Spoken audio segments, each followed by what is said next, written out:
Hey guys, welcome back to Jurassic Collectibles. Super excited, I've got something really special to share with you today, and it's this. This is a page of original comic book artwork from the Jurassic Park Topps series. This comes from Raptors Hijack issue 1.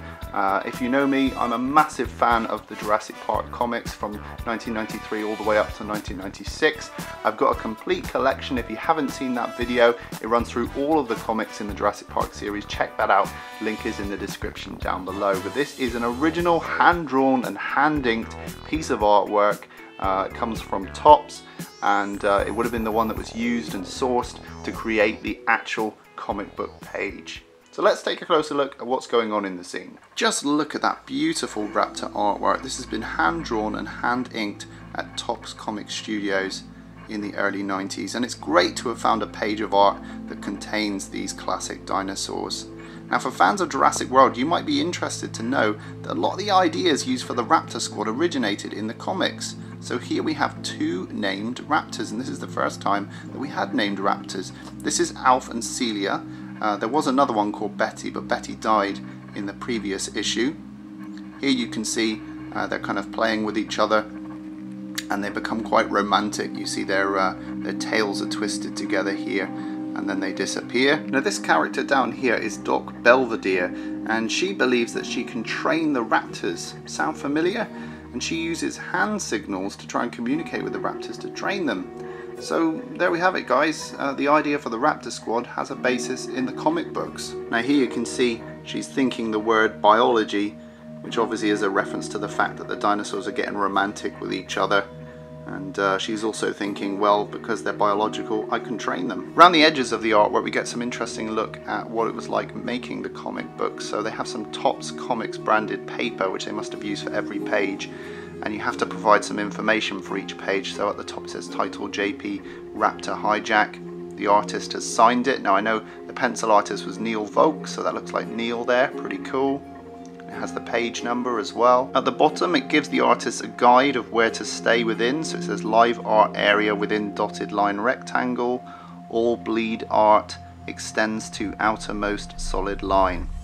So that obviously gives the artist an indication of where they can draw up to. On the side you'll see these registration marks. They look like crosshairs, and you might have seen these on newspapers as well. Essentially it just allows the printing process to align the black and the color passes, because they do CMYK, so they do all the different color passes, and then they have to make sure that all of those passes line up. So they use these little crosshairs to gauge how well the printing is doing. Here's a closer look at some of the hand-drawn artwork.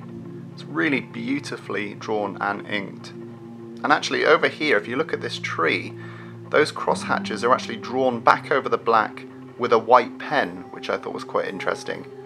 So they haven't just left white spaces, they've also drawn in with a white Tipp-Ex pen. Looking closely at this panel, I really like what the artist has done here. Not only has he twisted the raptors' tails together to show that they're getting romantic, but if you look closely at the bushes above them, they've even managed to put in some little white stars, which could pass for leaves, and that's obviously what they are. But if you think about the context of the scene, it's like a romantic starry sky above the raptors. Love the detail of this gnarled tree, and you can see again some white pen lines over the black there. I just love all the cross-hatching and detail going on this shot of Doc Belvedere. It's a really cool shot. Now, since the last time I showed you my Jurassic Park comic book collection, I have bagged and boarded all of them to keep them in good condition. They used to be in a little binder, but now I've got them all on acid protected sheets. You can see there's a signed first issue of Jurassic Park. If you want to see all of these, check out the video down below, but I thought it'd be cool to show you this page in the context of the comic book. So I've also got them divided up into the IDW comics as well, so at each point where it starts an anthology, then I can pick out the IDW comic book and read that instead of actually opening up the individual comics. So these are the original comics that my artwork was featured in. It's issue 1 of Raptors Hijack, which is also issue 7 of Jurassic Park Adventures, because it was released under both names. And you can see there's Alf and Celia and Doc Belvedere, and they do have a fight with a gorilla, I believe, in this issue or the next issue. And here in Classic Jurassic Park, published by IDW, we have a summary of all the comic books, so I can quickly show you the page that my artwork is from. in the context of the comic book. And there it is. So there's Alf and Celia at the top getting all romantic. And you can see it's been realized in this nice green and purple coloration. Really cool to see this in the context of the comic book. I just think the artwork looks gorgeous. Beautiful coloration. Just a beautiful page. On the next page we get a nice look at InGen. Pretty cool. And there's John Hammond talking with his aide. And then the gorilla breaks loose. So there we go. There's the plot of Jurassic World 2, guys. So there we have it, guys. That was a close-up look at an original piece of Topps comic book artwork from Jurassic Park.